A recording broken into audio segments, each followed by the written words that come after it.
helidda qiimaynta saxda ah ee mashruuc kasta oo dhismihii waa tallaabada koowaad ee guusha mashruuca. magacaygu waa Cabdilaahi Muuse, waxaan dhigi doonaa kooraska qiimaynta dhismaha cost estimation. saasay noqonaysaa biraha geliya waxaas oo dhammaan isticmaalay markaas kale pages ku qabta kanise laakiin waa POQ kooban oo wax weeyaan qof kasta aan fahmi karo weeyaan.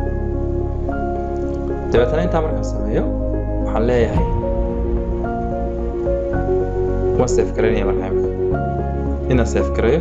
kooraska markaad qaadato waxaad awood u yeelan doontaa oo aad si fiican u baran doontaa inaad qiimayso nooc kasta oo dhismo ah, hadduu yahay mid fooqa iyo hadduu yahay mid bankalaada. kooraskan si aad u qaadato waxaad iska diiwaangelisaa website-ka Kaafi Online adigoo la xiriiraya contactiska ku qoran shaashadda.